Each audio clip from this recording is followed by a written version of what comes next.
अच्छा।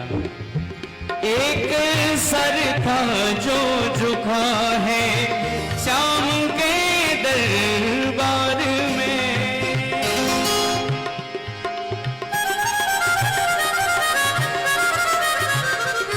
ओ एक सर था जो झुका है श्याम के दरबार में, गैरों के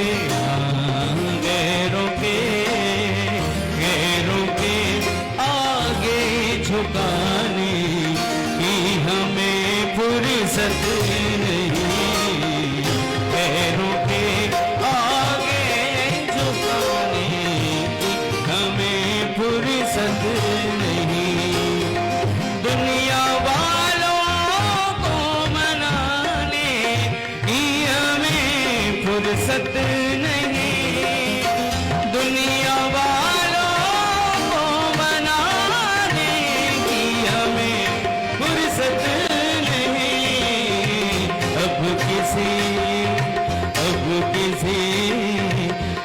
किसी महफिल में जाने की हमें फुर्सत नहीं, अब किसी महफिल में जाने की हमें फुर्सत नहीं। और भरत जी ने वही किया कि इस दिल को कहीं और लगा दिया, लगाना चाहिए था जगदीश्वर में और लगा दिया एक मृग शावक में। परिणाम क्या हुआ कि हम भी उसी तरह से माया के बस में वशीभूत हैं। ऐसे ये भी एक माया ही तो है कि मोह क्या है, मोह माया का ही तो रूप है। मोह मृग शावक से कर बैठे तो विवेक का जो दामन है ना वो छूट गया। विवेक कहता है, मैंने कल कहा था, मेरी बात कुछ लोगों को बुरी लगी, उन्होंने कहा कि आपने स्वार्थी कहा अपने आप को। हमने कल कहा था ना भाई, हमने तो कह दी हम तो परमार्थ में स्वार्थी होना चाहिए, संसार में स्वार्थी नहीं होना चाहिए। मरना हमको है, वहां पर हमारी पत्नी हमारे काम नहीं आने वाली, हमारे बेटा हमारा काम नहीं वाला, यमराज हमसे प्रश्न करेगा, उनसे नहीं करेगा। इन्होंने वो गलती कर दी, मन में उसे बसा लिया, तो परिणाम ये हुआ कि ये वंचित हो गए आनंद से। कितना सस्ता सौदा है भैया जी, मुझे तो बहुत सस्ता लगता है। यह एक सौदा कितना सस्ता है दुनिया के बाजार में कि 3 लोगों का स्वामी बिक जाता है जरा से प्यार। 3 लोगों का स्वामी बिक जाता है जरा से प्यार में। अगर नहीं बिका है तो कहो तुलसीदास जी ने हमको बेवकूफ बनाया, कबीर दास जी ने हमको बेवकूफ बनाया, तुकाराम जी ने हमको बेवकूफ बनाया, ये सारे शास्त्र झूठे हैं कहो। और नहीं कह रहे हैं तो हम महंगा सौदा कर रहे हैं इस जवानी को, इस कंचन जैसे शरीर को, और हम कंकड़ पत्थर भी। मैं एक उम्र तक की बात करता हूँ, 60 के बाद की बात करता हूँ, 60 से पहले की बात नहीं करता। व्यवहार निभाना ही चाहिए, लेकिन कम से कम 60 के बाद तो हमारा चिंतन ये होना चाहिए। साधक की भूमिका में भरत जी, राजा की भूमिका में नहीं है। भरत जी इस समय साधक हैं, तपस्या करने आए हैं ना। साधक को ज्यादा परोपकार के पचड़े में नहीं पड़ना चाहिए। दया करो, दया में और आसक्ति में अंतर है। एक बात बताइए कि एक तो हम लोग इतना लेट चेतते हैं भाई, 60 के बाद तो हमें चेत हुआ, और फिर हम भंडारे करने में लगे हुए हैं। फिर हम जो है ना वो काउंटर पे, किसी भी संत के आश्रम में जाके काउंटर पे बैठ गए उस सेवा में लगे हुए हैं। तो ये बताओ भजन होगा कब? भजन कोई पार्ट टाइम जॉब नहीं है बहनों भाइयों, भजन को तो फुल टाइम करना पड़ेगा, तब ये जीवन में अपना असर दिखाएगा। और ये भी जो है ना, चूंकि परोपकार के चक्कर, परोपकार नहीं है तो क्या, एक मृग शावक की सेवा करना, परोपकार के चक्कर में पड़ गए, और परिणाम ये हुआ कि ये इनको इनके जब शरीर शांत होने का समय आया तो ये याद आनी तो चाहिए थी जगदीश्वर की, लेकिन ये याद इनको आने लगी उस मृग शावक की। कैसे? जैसे कि हमको होता है कि मेरे बाद में इसका क्या होगा, उसका क्या होगा, उसका क्या होगा, इस बालक को कौन रखेगा। ये बालक की चिंता भरत जी जैसे संत को हो रही है। ये अपने आप में एक, क्योंकि क्या है कि जब हम कहते हैं कि आसक्ति यानी मोहाशक्ति जब पैदा होती है तो विवेक काम करना बंद कर देता है, तब बुद्धि काम करती है, विवेक काम नहीं करता। अरे बुद्धि तो गाय बैलों में भी होती है। उसे ही मालूम है, आपके हाथ में डंडा लगाए तो आपके पास आता है कुत्ता? क्यों? डंडा, उसे मालूम है कि इसके हाथ में डंडा लगा हुआ है तो कुत्ता आपके पास नहीं आएगा। ये बुद्धि नहीं है तो फिर कैसे है? क्या है? कैसे उसे मालूम पड़ा कि डंडा है ये? बुद्धि तो उसमें भी होती है। जरूरत अगर इंसान है, हम इंसान की तरह जी रहे हैं, तो जरूरत हमें विवेक के उपयोग की है। भगवान ने हमें विवेक दिया है ना। ये चूके और परिणाम ये हुआ, जब इनका शरीर शांत होने का समय आया तो ये तो उस मृग शावक को देख के आंसू बहा रहे हैं और मृग शावक इनको भी देख के आंसू बहा रहा है। तो अगर बुद्धि उसमें नहीं होती तो वो कैसे मान जाता, पहचान जाता है कि ये आंसू बहा रहे हैं? बुद्धि तो उसमें भी है। और परिणाम ये हुआ कि जब इनका श्वासें थम गईं तो अंते मति सह गति, ये शास्त्र का सिद्धांत है। अंत में हमारी जो मति होगी वही हमारी गति होने वाली है। इनके साथ ही वो हुआ। हमारे घरों में ये बड़ा रोग है कि कोई बुजुर्ग जब जाता है ना, 70 साल से ज्यादा, जो भी उसकी उम्र हो, तो अरे ये यही पहचान नहीं हो, ये कौन आया है, कौन है, देखो देखो सीला आई है, मीरा आई, यही आई। अरे बाबा, उसे उस समय राम का नाम सुनाओ, उसे गीता, बस उसकी मति किसी तरह से वहां से हट करके वहां टिके जिससे उसकी सदगति हो। हम उसका ध्यान और बांट, पहले तो 99% की आवाज ही नहीं निकलती, ये कान फान सब बंद, क्योंकि हजारों बिच्छू एक साथ डंक मारे, जितना कष्ट होता है उतना उसको प्राण छोड़ते समय हो रहा है। और उसको अपने पाप याद आ रहे हैं, जो उसने जीवन भर किया है वो तो याद आएगा ना। तो हम जो बचपन में प्रार्थना गाई है प्राइमरी स्कूलों में, वो सबको याद होगी हमने क्या गाया है। बाकी का भूल गए तो भूल गए हो। ऐसे ही उसको अपने पाप याद आते हैं अंत समय में, और उसे हम कह रहे हैं कि देखो सीला आई है, पुष्पा आई है। अरे इन चक्कर में क्यों पड़े हो, उसे कुछ। यही इनके साथ हुआ। अंते मति सागति के सिद्धांत के हिसाब से इनका जब शरीर शांत हुआ तो इनको अगला जन्म मिला मृग का। मृत्यु हमारी अच्छी बुरी चित्त वृत्ति की प्रतीक्षा नहीं करती कि इस समय हम सात्विक वृत्ति में हों, हमारा मन भगवान में लगा हुआ हो, उसी समय मृत्यु आएगी। ऐसा होता है क्या? मृत्यु तो कभी भी आ सकती है, और जब कभी भी आ सकती है तो जिस समय हम दुर्गुणों में फंसे हुए हैं या दुर्विचार हमारे अंदर विराजमान है, उस समय मृत्यु आ गई तो अंतिमति सागति का सिद्धांत तो लागू होगा। ऐसा तो हो नहीं सकता। संत कहते हैं कि अगला जन्म हमें कैसा मिलेगा, कड़वी बात है, उसकी तैयारी हम आज कर रहे हैं। अगला जन्म हमें न ब्रह्मा जी देने वाले, न यमराज देने वाले, अगला जन्म हमें हम ही देने वाले हैं। चाहे तो अच्छी तैयारी करके जाएं तो अच्छा पालेंगे, बुरी तैयारी करके जाएं तो बुरा पालेंगे। कोई ब्रह्मा जी की किसी से रिश्तेदारी नहीं है, न यमराज की किसी से रिश्तेदारी है, वो तो कर्म के अनुसार उसका फल देने वाले हैं। इतना खरा खरा शास्त्र कह रहे हैं, संत कह रहे हैं, वक्ता कह रहे हैं, फिर भी हमने अपने आप से दुश्मनी क्यों ठानी? आखिर में हमने अपना आपका क्यों ऐसा बिगाड़ करने पर तुले हुए हैं? भाई हम हैं, अपने आप से तो हम मित्रता कर लें, दुनिया से हम दुश्मनी करें, लेकिन अपने आप से तो मित्रता कर लें। ये स्थिति है। यानी आप देखिए, क्या एक चक्रवर्ती सम्राट सारा जीवन गुजार दिया एक राजा के रूप में, मरण हुआ एक महर्षि के रूप में। समझते हैं? मरण हुआ एक महर्षि के रूप में, राजर्षि के रूप में, और फल क्या मिला? पशु ही होने।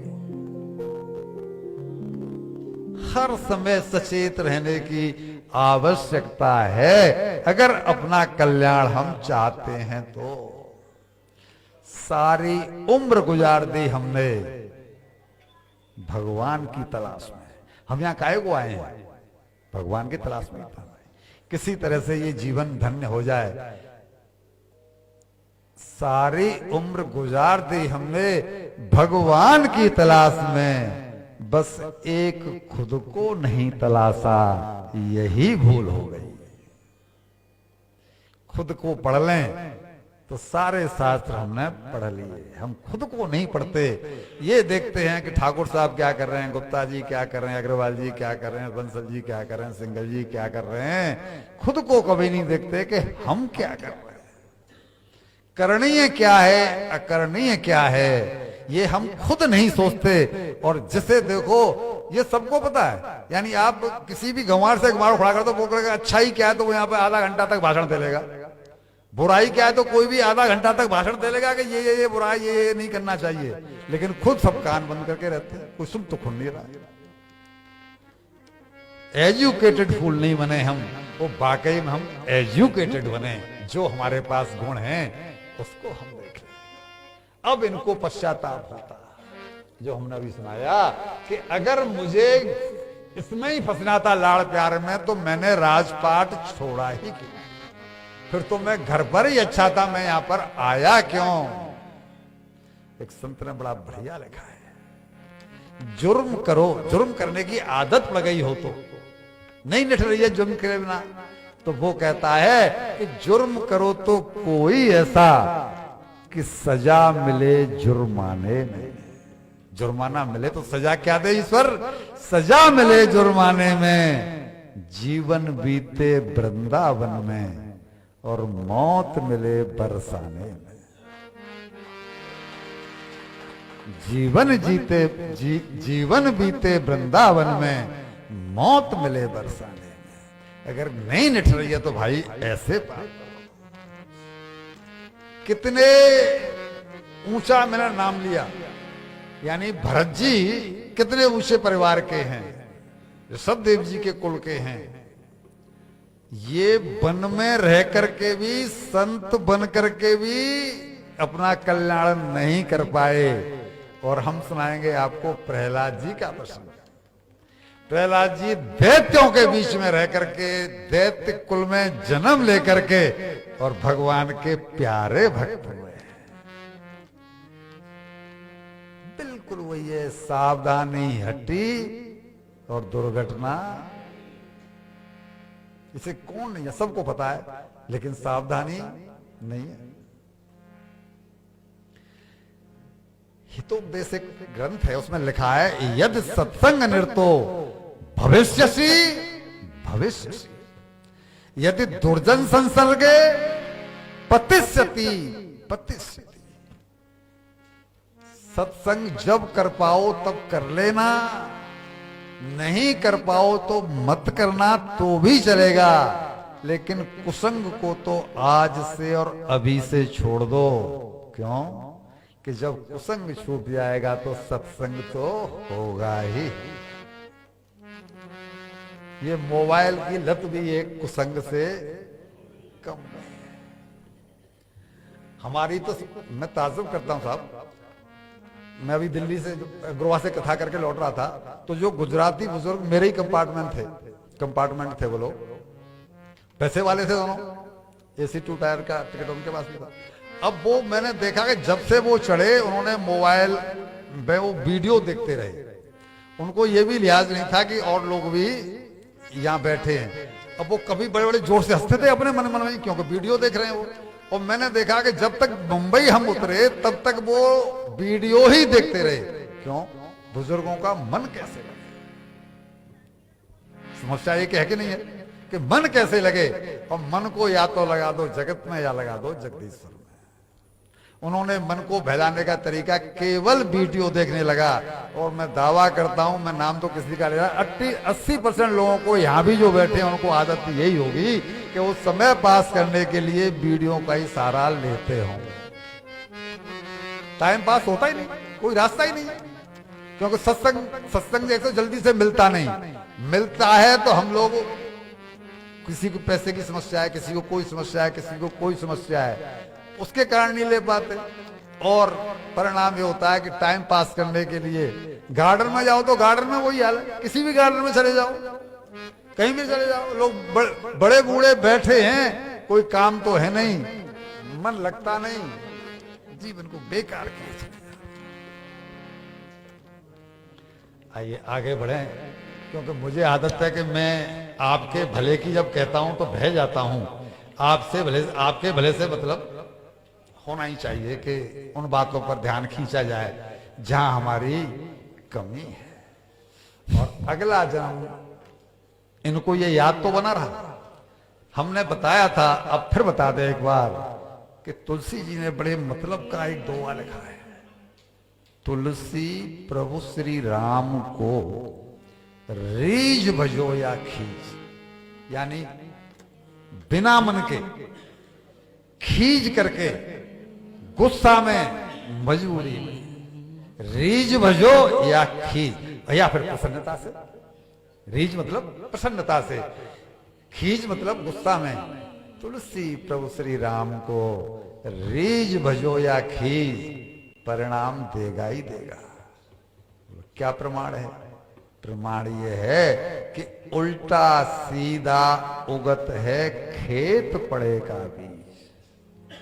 क्या किसान देखता है गेहूं चने को उछालते समय कि मैंने जो खेत में बीज बो रहा हूं ये उल्टा पड़ा है कि सीधा पड़ा है, चित्त पड़ा है कि पट्ट पड़ा है, खड़ा पड़ा है कि आड़ा पड़ा है? उसको प्रमाण, उसको उसके सामने प्रमाण है कि मेरे दादा परदादा, उनके दादा परदादा आज तक एक बोरी उछाल उछाल के ऐसे ही फेंक गए जंगल में, एक बोरी उछाल और 100 बोरी काट काट के ले गए। नाम बेकार नहीं जाएगा। ये तो संत थे, इन्होंने तो पूरा भजन किया था, लिहाजा इनको अपने पूर्व जन्म की स्मृति बनी रही है। और इनका जन्म हुआ दूसरा फिर मृग शरीर में, अंत्यमति सागति के सिद्धांत। और जब इनको चूंकि याद थी, इसलिए इन्होंने अब अपने समय को नहीं गंवाया। जहां जंगल में जन्म हुआ, बोला ये सिक्का आज मेरा 10 का सिक्का यहाँ खो जाए तो मैं रहूं अपने कमरे में, तो वहां मिलेगा क्या? यहीं मिलेगा। उसी में आ गए पुलहाश्रम में। क्यों? कि वहां मेरे भजन के परमाणु हैं। गलती एक बार हो गई, हो गई। वहां मेरे भजन के परमाणु हैं, मैं वहीं से प्राप्त करूंगा अपने मुक्ति का रास्ता।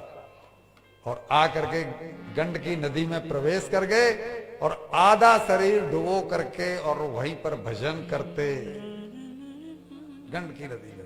जब भूख लगती जंगल में जाते, पेड़ पौधे खा पी करके अपना वापस आते और फिर अपना भजन करना। और जब ये शरीर छूटा हिरण का तो अभी भी याद है। और तीसरा जन्म मिला इनको जाकर के एक ब्राह्मण परिवार, तब भी याद है कि देखो मैंने 2 जन्म बेकार कर दिए, अब ये फिर ब्राह्मण परिवार में मुझे जन्म मिला है। ये मेरे भजन का परिणाम है कि मैं अब ब्राह्मण परिवार में आ गया हूं और अब भी मैं अपने भजन को कंटिन्यू रखूंगा।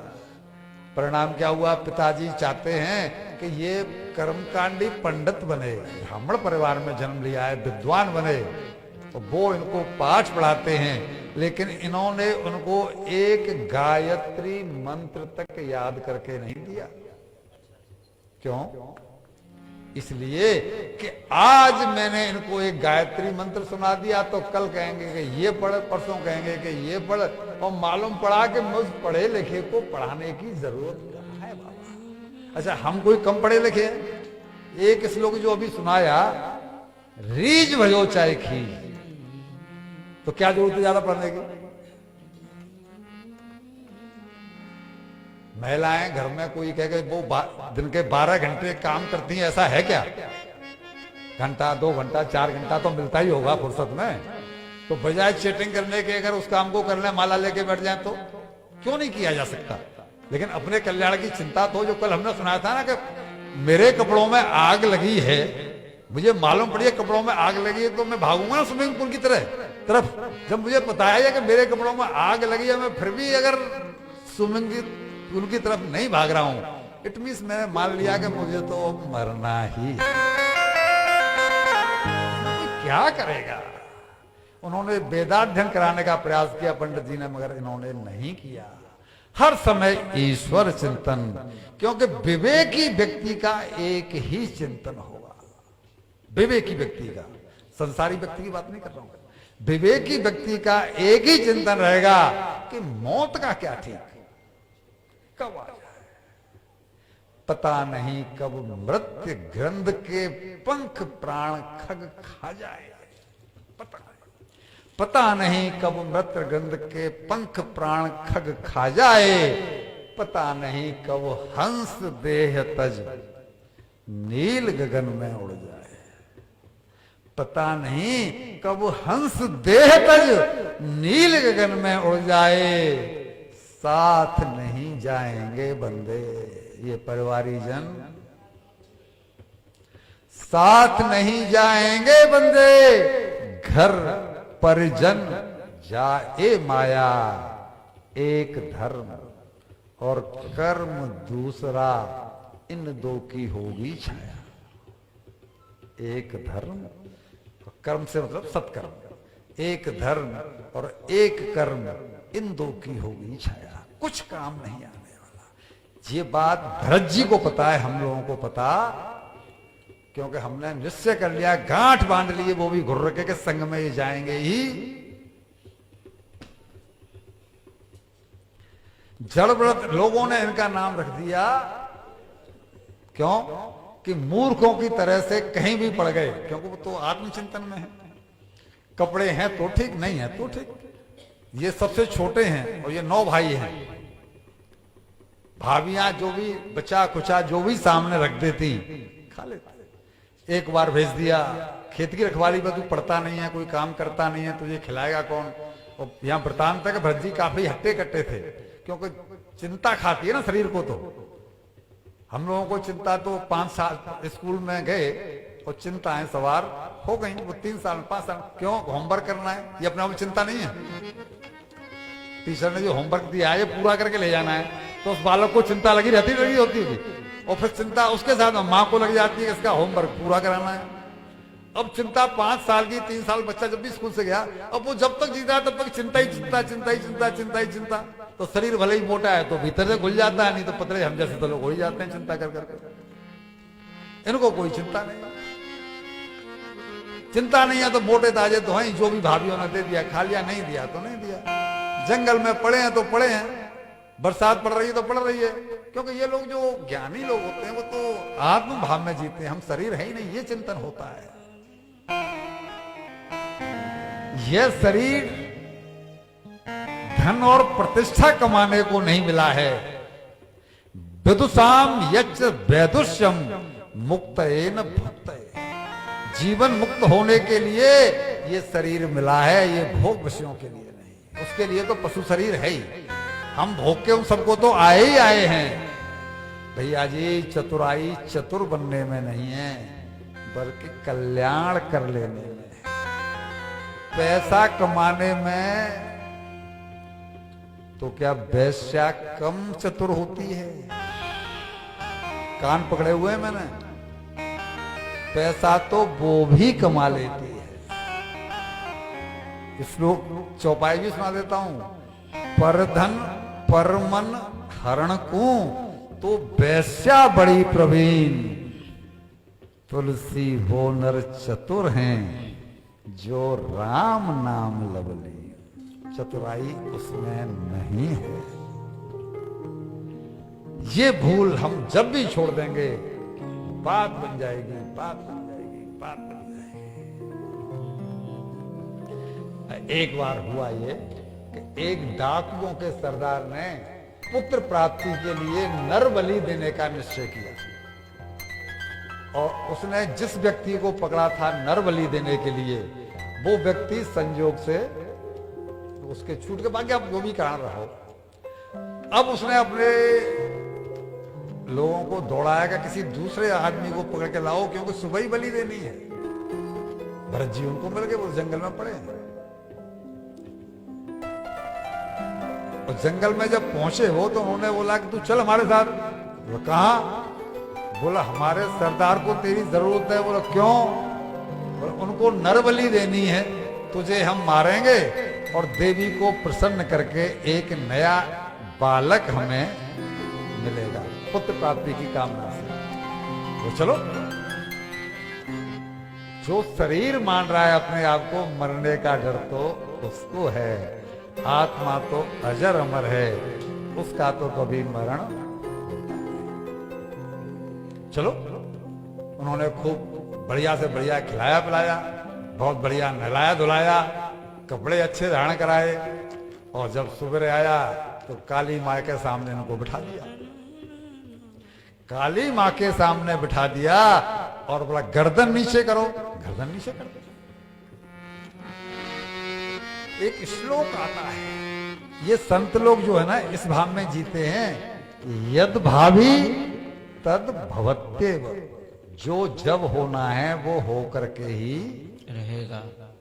यद भाव्यम न तद भवेत, जो नहीं होने वाला है वो कभी नहीं होगा।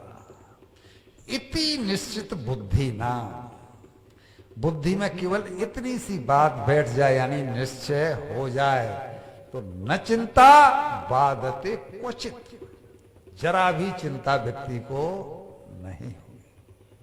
लेकिन हमको लगता है, हमने कल बताया था कि हम 4 बलों में जीते हैं, बाहुबल, बुद्धि बल, धन बल, जन बल, इस बल पर हम नहीं जीते। और जो इस श्लोक की व्याख्या को समझता है उसको चिंता रह ही नहीं सकती, तो इनको चिंता क्यों करना। और उसका परिणाम क्या हुआ कि जैसे ही पुरोहित ने कहा गर्दन नीची करो, इन्होंने गर्दन नीची कर दी, और जैसे ही उसने खड़ग उठाया इनकी गर्दन पे चलाने के लिए, आहा, जानकी नाथ सहाय करे तो कौन बिगाड़ करे नर तेरो। कौन बिगाड़ सकता है। देवी की मूर्ति फट पड़ी, काली मां फट पड़ी। क्यों? कि ये तो ईश्वर का भक्त है, ये तो आत्मज्ञानी है, इसको ये दुष्ट मारेगा। और मां ने फट करके, और उसी खड़ग से जो पुरोहित के हाथ में था, उसी खड़ग से लेकर के पहले पुरोहित को मारा और फिर सबका संहार करना शुरू किया। सबके सिरों को गेंद बना करके खेलने लगी। एक भद्रकाली की स्तुति में कुछ पंक्तियां हैं। मैं गायक नहीं हूं, मैं इस काम को पंडित जी से भी करवा सकता था, लेकिन मैं चाहता हूं कि इसको मैं खुद ही गाऊं, तो केवल इन पंक्तियों को सुनो। मैं लैसे न गा पाऊं ऐसा हो सकता है। निशुंभ शुंभ मर्दनी विराट रूप धारिका, चली बिखार केश को शिवा प्रिया प्रचंड का। उनका रूप का वर्णन है कि काली माई ने कैसा रूप धारण किया। निशुंभ शुंभ मर्दनी विराट रूप धारिका, चली बिखेर केश को शिवा प्रिया प्रचंड का। निनाद घोर हो रहा प्रकंप शैल माल का, प्रहार दुष्ट पे करे भरे हुंकार काल का, भरे हुंकार काल का। किया बिडार चंड मुंड नास रक्त बीज का, संभारती चली सदा सौभाग्य वीर धीर का।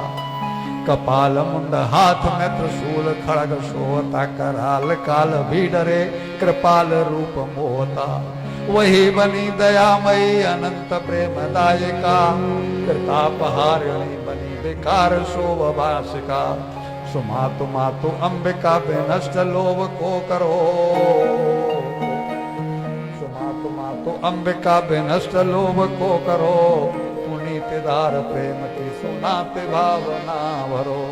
और भीषण अट्टहास करते हुए उसी खड़ग से उन सबको मार करके उन शरीरों को गेंद बना करके खेलते। आत्मज्ञानी की स्थिति क्या? जब देवी के सामने लाया गया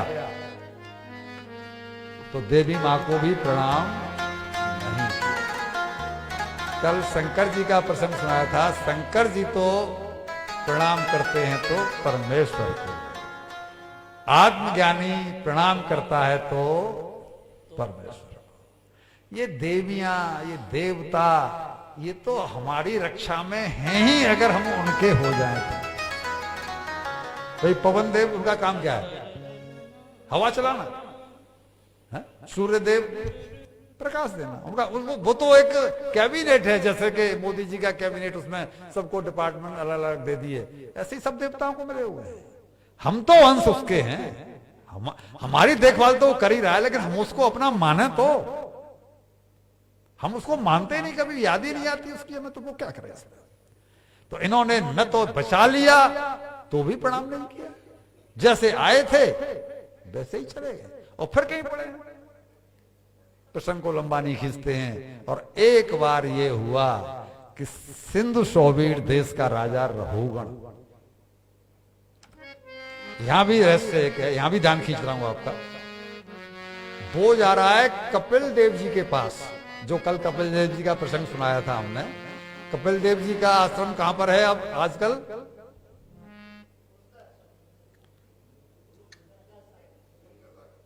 गंगा सागर। मिसेस केड़िया ने से बताया। पुष्कर में ब्रह्मा जी का, गंगा सागर में जो है ना कपिल देव, तो ये जा रहा था गंगा सागर कपिल देव जी से आत्मज्ञान लेने के लिए। और जो आदमी अपने आप को शरीर मान रहा है, वो आत्मज्ञान लेने के लिए जा रहा है। ये विडंबना है मनुष्यों की। आज कोई भी व्यक्ति गीता से कम बात नहीं करता। कोई भी जैसा जिसने केवल कपड़े रंग लिए हैं, वो भी गीता पे प्रवचन करता है और अपने आप को माना हुआ है शरीर। गीता की पहली शर्त है, गीता कहती है कि तुम आत्मा हो, शरीर नहीं। तुम मेरे अंश हो, ममे वांसो जीव लोके, जीव भूत सनातन। जीव मात्र मेरा अंश है। और जब भगवान का अंश है तो शरीर तो व्यक्ति को मान रहा है, तो उसकी मूर्खता ही हुई। ये भी वही हाल है कि अपने आप को तो राजा मान करके, शरीर मान करके, और लेने जा रहा है ब्रह्म ज्ञान। अब आप कहेंगे कि आपको कैसे मालूम है शरीर मान रहा है? तो हम इसकी कमियां गिनाएंगे अभी। जिसमें ये कमियां हैं, वो अपने आप को शरीर ही